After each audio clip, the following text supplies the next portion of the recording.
이 시간에 쉼의 미학이라는 제목으로 주일 말씀을 전하겠습니다. 어떤 직장인이 있었는데요. 주중에 피로를 씻기 위해서 필드를 나섰습니다. 골프를 치러 간 거죠. 드라이버 샷을 힘차게 확 돌렸는데요. 그날따라 딱 하고 경쾌한 소리와 함께 공이 멀리 날아가는 것입니다. 다들 사장님 굿샷 그러면서 아주 느낌이 좋았습니다. 아니나 다를까 골프공은요, 정말 운이 좋게도 한 번에 그 홀 컵으로 굴러 들어간 것입니다. 와, 막 일행들이 탄성을 지르기 시작한 거죠. 그러나 기쁨도 잠시였는데요.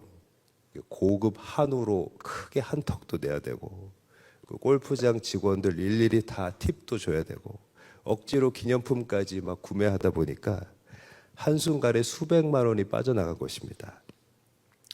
사실 여러분, 이 홀인원이 평생 누군가에게는 한 번 있을까 말까 한 그런 일이잖아요. 그런데 이 사람에게는 과연 이것이 피로를 푼 건지 아니면 피로를 더 안고 들어온 것인지 구분하기가 어려운 날이었다는 것입니다.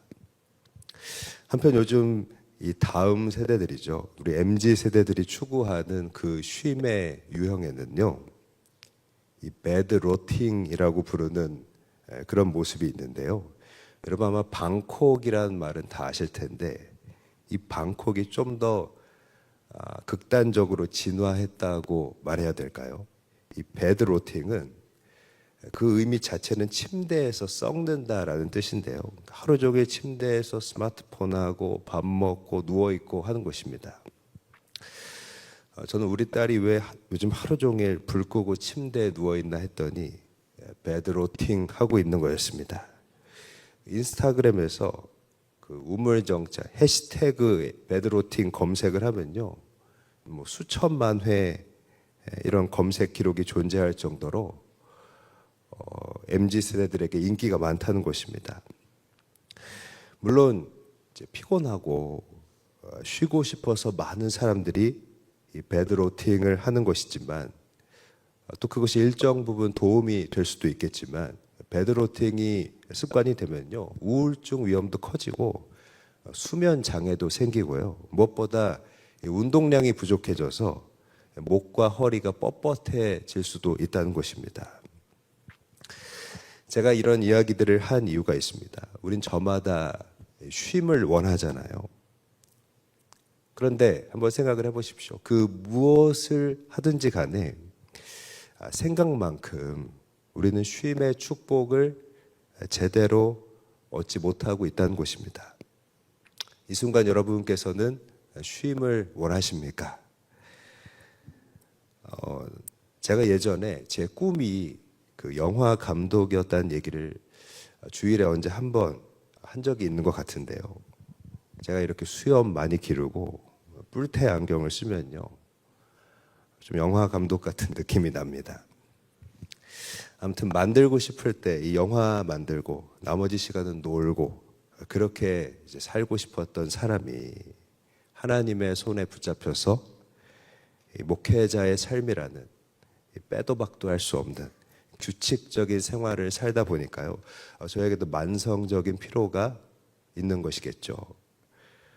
제가 야행성이라 잠을 일찍 못 자는 그런 어려움이 있는데, 또 새벽 기도도 해야 되니까 이 만성적인 수면 부족이 있고, 또 거북목이 되고, 승모근, 견갑골 이런 데가 항상 뭉쳐 있는 것입니다. 그래서 오늘 저와 여러분은요, 모두 쉼의 축복이 필요하다는 것입니다. 우리에게 있어서 간절한 이 쉼이라는 갈망에 대해서요, 오늘 이 말씀을 통해서 한번 여행을 떠나보려고 합니다. 여러분, 오늘 말씀해 보니까 예수님이 우리를 부르시는 표현이 있어요. 무엇일까요? 오늘 28절 앞부분만 한번 읽겠습니다. 시작. 수고하고 무거운 짐진 자들아. 여러분, 예수님이 보실 때도요, 우리가 무거운 짐을 지고 있다는 것입니다.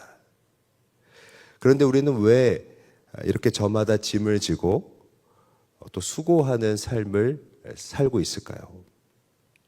그 근본적인 이유를 한번 찾아가 보면 우리의 죄악 때문이라는 것을 알 수 있습니다. 참고로 창세기 3장 17절 말씀을 읽겠습니다. 시작. 아담에게 이르시되 내가 내 아내의 말을 듣고 내가 내게 먹지 말라 한 나무의 열매를 먹었은즉 땅은 너로 말미암아 저주를 받고 너는 내 평생에 수고하여야 그 소산을 먹으리라. 너는 내 평생에 수고하여야 그 소산을 먹으리라. 우리가 짐을 지고 수고하는 것은요, 다름 아닌 바로 죄에 대한 결과라는 것입니다. 여러분, 아담과 하와가 하나님의 말씀을 무시하고 선악을 알게 하는 나무의 그 열매를 먹었습니다. 그 이후로 태어나는 모든 인간들은요, 우리를 포함해서 다 죄를 갖고 태어나는데요, 그것을 우리는 원죄라고 부르잖아요. 여러분 한번 잘 생각을 해보시면 죄가 없을 것 같은 순수한 어린애들도요, 엄마한테 혼날 것 같으면 누가 가르쳐주지 않아도 거짓말을 하잖아요. 또 살면서 자연스럽게 사랑을 뺏기고 그러면 미움과 질투를 갖게 되고요. 그죠? 그러니까 굳이 어떤 과학적인 얘기를 하지 않더라도 우리가 죄인으로 태어난다라는 것을 부인할 수가 없는 것입니다. 그런데 여러분, 이 죄의 짐이 무거운 이유가 무엇일까요? 그 첫 번째 이유는 이 죄 문제는요, 우리의 힘으로 해결할 수가 없기 때문입니다. 우리 힘으로 해결할 수 없으니까 무겁죠. 스스로 빠져나올 수가 없는 것입니다. 그리고 무엇보다 결국 이 죄로 인해서 우리 사람은요, 모두가 죽음을 당하기 때문입니다. 지난 주간에도 우리 한국 연기계의 거목이셨죠. 많은 후배들이 존경하는 이순재 씨가 향년 91세로 소천을 하셨잖아요. 여러분, 죄의 짐이 얼마나 무거운지요. 이순재 씨처럼 존경받고 인생을 잘 산 사람도, 또 그렇지 못한 사람도 누구나 예외 없이 다 죽는다는 것입니다. 또 여러분, 죄의 짐이 무거운 이유가 있는데요, 우리 죄가 우리 서로에게 짐이 되기 때문입니다. 성공회 대학교에서 사회학을 가르치는 김찬호 교수라는 분이 계신데요, 그분은 이 모멸감이라는 책에서 한국인의 일상을 지배하는 감정이 있는데 그게 바로 모멸감이다라고 진단을 했습니다. 그러니까 분노가 우리에게 일상이 되었다라는 그런 말이잖아요. 여러분, 우리가 분노를 안고 살고 있는데 이 분노를 비롯한 우리 죄가 서로에게 영향을 준다는 것입니다. 우리는 혼자서 살 수가 없고 관계 안에서 살 수밖에 없으니까요. 하다못해 운전하고 주차하면서도 막 불편한 마음을 서로에게 표출할 수가 있고, 줄 서다가도 이렇게 감정이 대립할 수도 있는 것이고요. 또 예를 들면 특히 가정 안에서도 서로 상처를 주고 또 빚을 떠안게 되는 그런 일들도 많이 있는데요. 그 대표적인 이유가 무엇입니까? 가장 사랑하고 또 가까운 사람들이 서로를 무시한다는 것입니다. 자녀가 부모를 무시하고 또 부모가 자녀를 인정해주지 않을 때 모두 다 서로에게 짐이 되는 것입니다. 육신의 짐이죠. 우리를 지치게 하고 불안하게 만드는 그 모든 일들이 다 우리 짐이라는 것입니다. 그런데 이렇게 죄로 인해서 짐을 진 우리들은요, 어떻게 쉼을 얻을 수 있을까요? 첫 번째로, 지치고 힘들 때 우리는 예수님께로 가야 한다는 것입니다. 오늘 28절 중간 부분만 한번 같이 읽겠습니다. 시작. 다 내게로 오라. 내가 너희를 쉬게 하리라. 이 헬라어 원문에는요, 오라라는 동사가 그 어순상 가장 앞에 나와 있습니다. 그러니까 이런 거죠. 오라, 느낌표, 내게로. 이렇게 돼 있어요. 오라 내게로. 그러니까 강조하는 게 여러분 느껴지시죠? 그러니까 가장 중요한 것은 예수님께로 오는 것입니다. 거기서부터 모든 것이 시작되게 되어 있습니다. 지금 나의 짐은 무엇입니까? 내 곁에 있는 사람이 나에게 주는 스트레스든지 아니면 내가 갖고 있는 해결할 수 없는 죄책감의 무게든지 그게 무엇이든 간에 여러분 망설임 없이 주님께로 달려가야 하는 것입니다. 여러분 예수님이 살다 뭐 힘들면 와 그런 게 아니라 왜 우선적으로 오라라고 부르셨을까요?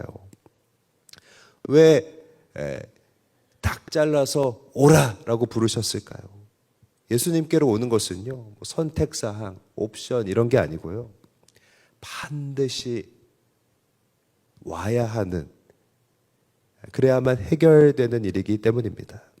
여러분 예수님께로 와야만 우리의 이 짐을 벗을 수 있기 때문입니다.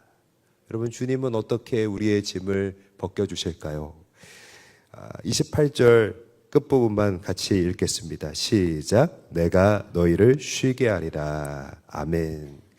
예수님은요 우리에게 쉼을 주시는데요 여기서 말하는 쉼은 아무것도 안 하는 상태나 놀고 먹는 그런 상태를 말하는 게 아니고요 우리를 새롭게 하고 우리를 다시 살리고 우리를 해방시키는 것을 말하는 것입니다.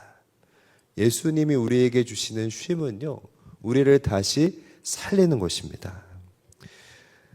그러니까 예수님이 주시는 쉼은 바로 회복이라고 말을 할 수 있습니다.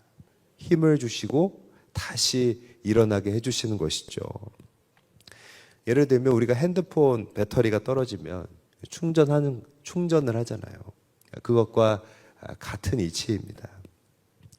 쉽게 생각해서 핸드폰 충전하는 것처럼 코드를 꼽든지 아니면 충전 패드 위에 올려놓든지 예수님과 그 접점이 있어야 된다는 것을 우리는 알게 됩니다. 여러분 예수님도요 굉장히 바쁜 그 공생애의 사역 속에서 먼저 고요한 시간에 어떻게 하셨습니까? 하나님과 교제하시면서 영적인 충전을 하셨다는 것을 우리는 기억합니다. 그러니까 예수님께로 가는 것은요 다름 아닌 그분과 교제하는 것을 말하는 것입니다. 오늘 여러분께서는 회복을 얻기 위해서 예수님과 어떻게 교제를 하고 계십니까? 무엇을 통해서 그분이 주시는 힘을 얻으십니까? 우리도 예수님이 하셨던 것처럼 기도하면서 이 충전 코드를 꼽아야 하는 것이고요. 말씀을 읽고 들으면서 배터리의 잔량을 채워 나가야 하는 것이고요. 또 찬양을 하면서 우리 삶의 액정이 다시 빛나게 해야 할 줄 믿습니다. 특히 요즘은 이 찬양이 참 중요한 것 같아요. 우리 다음 세대들은요, 이 감성이 극도로 발달해 있잖아요. 인스타 감성이라고 하잖아요. 멜로디와 그 박자가 마음을 여는 열쇠가 되는 것입니다. 지금 점점 문해력이 떨어지고 있잖아요. 어떻게 해도 이렇게 말씀을 이해시키기가 어렵고 또 흥미를 갖게 하기도 참 쉽지가 않은데요. 찬양은 그들이 더 잘 공급받을 수 있는 코드가 된다고 생각합니다.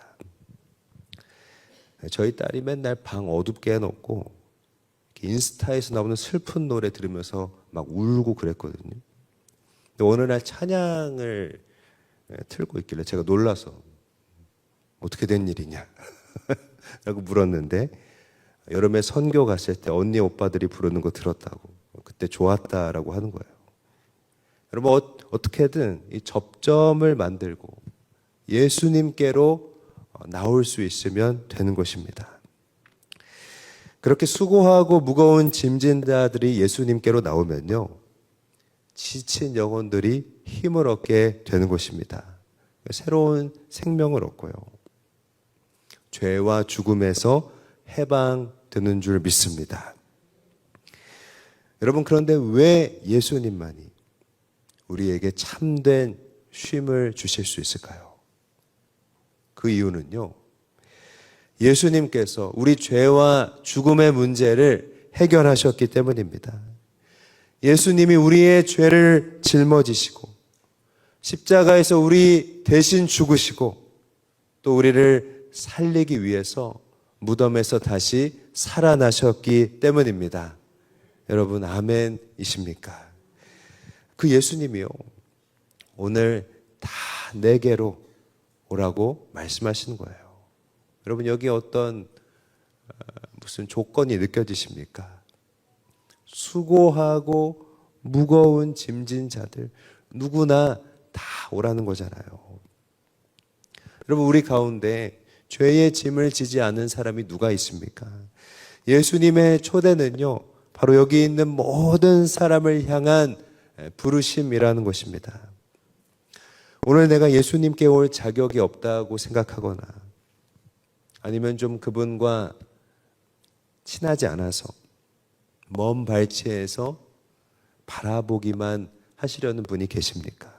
예수님은요, 이미 당신의 이름을 알고 계시고 무엇보다 기다리고 계셨고 당신을 위해 물과 피를 쏟으셨습니다. 그분 앞에 나오셔서 우리의 짐을 풀어놓고 참된 회복을 얻는 이 시간이 되시기를 축복합니다. 두 번째로, 여러분, 우리의 죄로 인해 짐진 우리의 삶은요, 어떻게 쉼을 얻을 수 있을까요? 두 번째로, 우리는 예수님의 멍에를 매야 한다는 것입니다. 29절 뒷부분을 한번 같이 읽겠습니다. 시작. 나의 멍에를 메고 내게 배우라. 그리하면 예수님께로 오면 쉼을 주신다고 했는데요, 오늘 말씀의 그 구조를 보면 점점 그 쉼을 준다는 얘기가 빌드업이 되고 있습니다. 그 의미가 확장되고 있습니다. 우리는 회복을 얻는 것이 끝이 아니고 예수님의 멍에를 매야 하고 그 멍에를 매는 일이 곧 쉼과 연결이 된다는 것입니다. 여러분, 멍에가 무엇인가요? 이 멍에는 소가 일을 할 때 그 힘을 써야 될 때 소의 목에 걸치는 막대입니다. 이 멍에에 쟁기나 달구지 같은 것을 연결하는 거죠. 이 멍에에 연결을 하면 뭐가 유리하냐면요, 소의 힘이 효율적으로 달구지나 그 쟁기에 전달된다는 것입니다. 말하자면 이 소의 힘을 잘 발휘하게 돕는 장치가 멍에라는 거죠. 근데 여러분, 이 멍에가 있으면요, 소가 힘든 일을 할 때도 다치지 않고 일을 잘 하게 해주는 것입니다. 그 멍에를 통해서 해야 할 일을 잘 하게 하는 것입니다. 근데 우리에게 당신의 멍에를 매라고 하시는데요, 우리는 이제 멍에라고 하면 그 이미지나 어감상 좀 부담으로 생각하는 경향이 있습니다. 멍에를 매라고? 뭐야? 일 시키는 거야? 그런 느낌이잖아요, 멍에를 매라는 게. 그러나 주님의 의도는 다릅니다.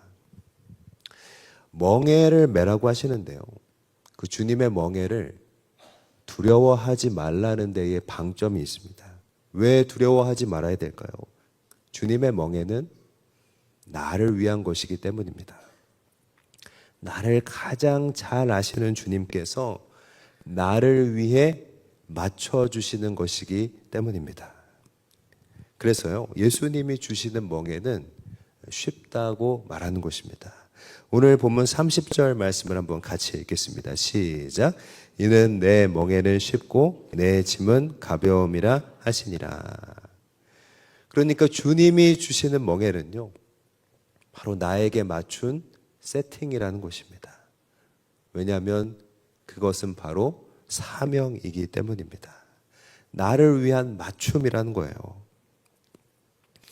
그러니까 주님이 주시는 멍에는요, 사실 그 멍에를 받는 우리에게 있어서 주님의 뜻대로 살 수 있는 귀한 복이 되는 것입니다. 저는 저에게 이 멍에를 개인적으로 적용을 해본다면, 저는 아까도 얘기했지만 제가 살고 싶은 그런 삶의 형태가 있었습니다. 영화를 만들면서 또 안 만들 때는 쉬고, 그러나 주님이 주시는 멍에를 받으면서 제가 살고 싶은 형태의 그 모습을 버렸고, 또 부모님과 친구들이 있는 여지껏 살고 자란 고향도 뒤로 했습니다. 왜 그랬을까요? 내가 계획한 삶을 사는 것보다 주님이 원하시는 것이 최고이기 때문입니다. 멍에를 매면 우리의 마음이 쉼을 얻으리니라고 하셨는데요. 여러분, 멍에를 맬 때 주님이 주시는 쉼이란 무엇일까요? 멍에를 맺는데 왜 쉼을 얻을까요?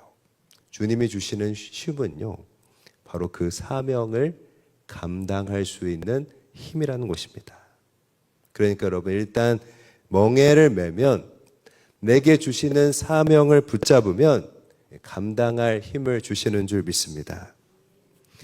아프리카 사람들에게 전해지는 지혜가 있는데요. 아프리카에는 이렇게 물살이 빠르고 깊은 강들이 많나 봐요. 거기를 건널 때 안전하게 건너는 방법이 있다는 것입니다. 무거운 돌을 머리나 가슴에 안고 건너는 것입니다. 그 돌은 무겁게 느껴질 수 있지만 그 돌을 안고 건널 때 물살에 휩쓸리지 않고 오히려 더 안전하게 강을 건널 수 있다는 것입니다. 그런데 멍에를 생각하면서 마찬가지라는 생각이 들었습니다. 우리의 삶을 사는 동안 우리 뜻대로 사는 것이 아니라 주님이 주시는 멍에를 매는 것이 또한 우리를 안전하게 한다는 것입니다. 사랑하는 여러분, 여러분께서는 주님이 여러분에게 주시는 그 멍에를 받으셨습니까? 이 시간 주님이 주시는 멍에를 나의 어깨에 맬 수 있기를 원합니다. 그러면요, 정말 신비하게도 우리 마음이 쉼을 얻게 되는 것입니다.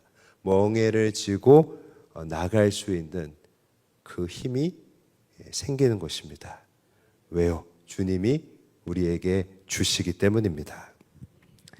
무슨 말이냐면요, 그 멍에를 메고 나가는 길에서 주님이 나를 도우시는구나 라는 은혜를 경험하게 된다는 거예요.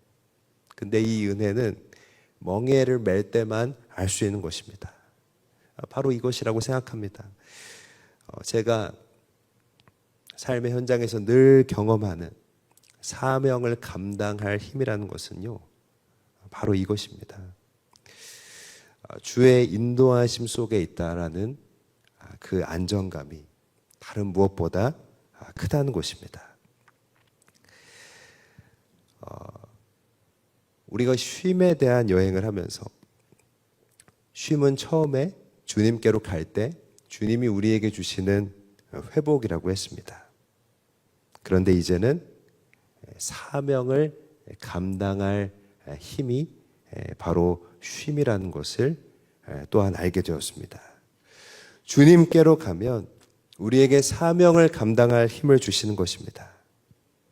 그러니까 여러분, 사명과 쉼은 별개가 아니고요, 함께하며 뒤따르는 것입니다.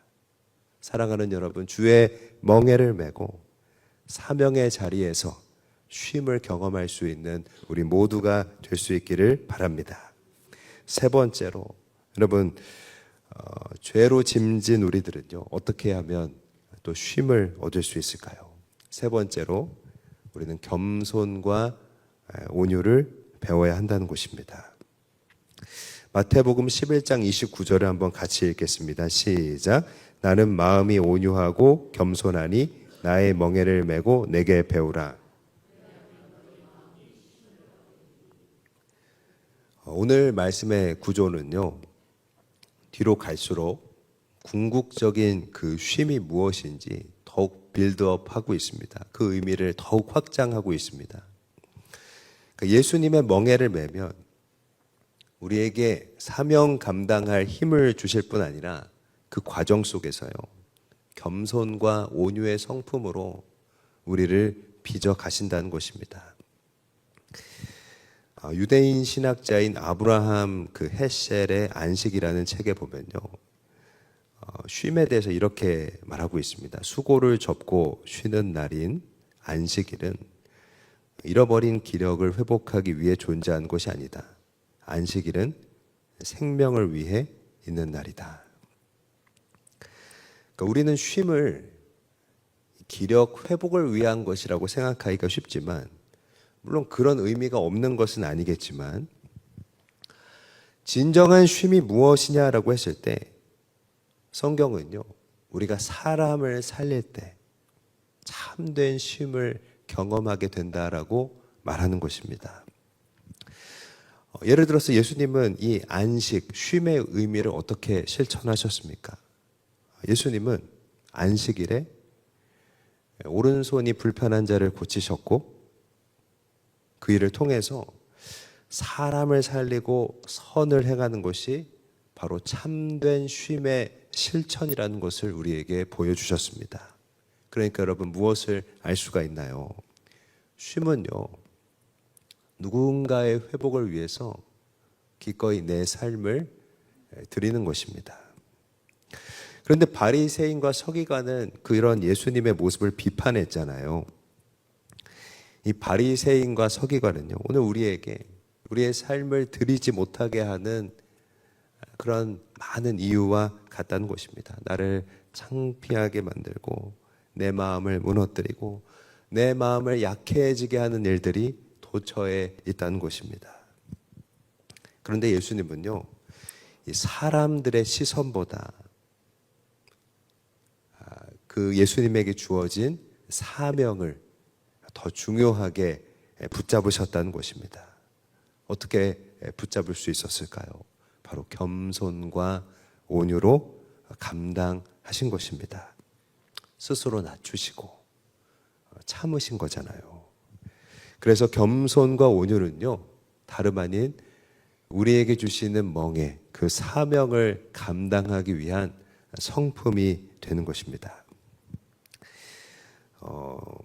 여러 이제 기독교 방송이나 그 기독교 신문에 소개되었던 그 선교사님의 얘기인데요. 러시아의 그 사할린이라고 하는 섬이 있습니다. 그러니까 일본 북해도에서 좀 더 북쪽으로 올라가면 있는 곳인데 아주 오지예요. 그 사할린에서 사역을 했던 조덕순이라는 여자 선교사님이 계십니다. 그런데 어떤 그 배우자도 없이 홀몸으로 이 사할린의 척박한 땅에서 사역을 했는데요. 그 사할린 땅에는 어떤 사람들이 있었냐면 가족들한테도 버림받고 나라에서도 버림받은 치매에 걸린 노인들이 모여 살고 있었습니다.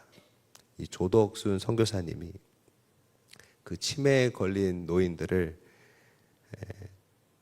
하루 종일 돌보고 섬기면서 주기도문 외우게 하고 그렇게 주 안에서 섬기는 사역들을 했습니다. 한 번은 그곳을 방문했던 어떤 목사님이 이 선교사님이 하는 사역을 도우면서 너무 힘든 거예요. 내가 해도 이렇게 힘든데, 근데 홀몸으로 이렇게 씩씩하게 누구의 도움 없이도 잘 섬기는 그 여자 선교사님을 보면서 이렇게 한번 물었답니다.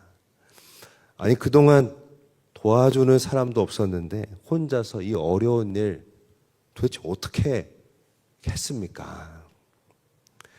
그랬더니 이 조덕순 선교사님이 하시는 말이, 아이고 어찌나 주님이 날 사랑하시는지. 사명과 부르심보다 여러분 더 중요한 것은요, 바로 사랑이라는 것입니다. 바로 사랑 때문에, 그죠? 주님 사랑 감사해서, 또 다른 거 아니라 주님 사랑해서 했다는 것입니다. 여러분, 이게 바로 오늘 본문이 말하는 겸손과 그 온유 아닐까요? 사랑에서 낮아지고 또 사랑에서 참는 것입니다. 그런데요, 중요한 것은 바로 주님 주신 사명 감당할 때 이 선교사님처럼 주의 사랑 더 깊이 체험할 수 있다는 것입니다. 그렇습니다. 결국 생명을 살리는 게 쉼이고요. 사람을 살리는 것이 주님이 우리가 경험하기 원하는 쉼이라는 것입니다. 사명 감당할 때 바로 그때 내가 살게 되는 것입니다.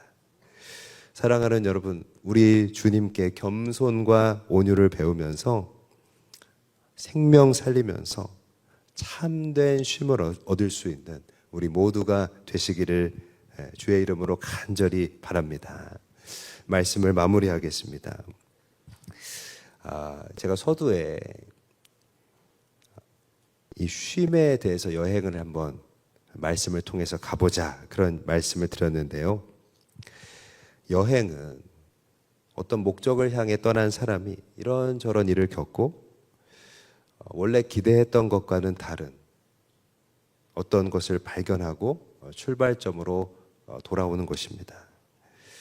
대체로 그것은 제 깨달음인데요. 우리 여행의 결론은 무엇입니까?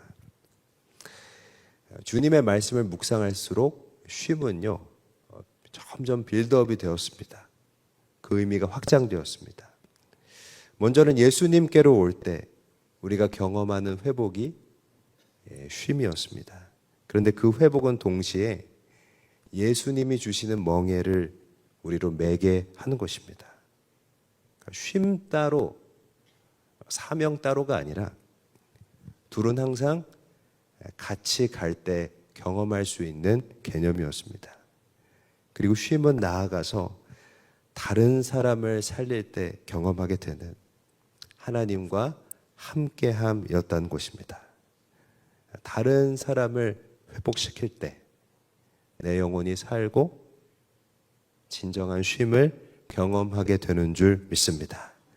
사랑하는 여러분, 그래서 우리가 세상의 멍에와 짐을 지는 것이 아니라 예수님의 멍에를 지는 주의 사람이 될 수 있기를 원합니다.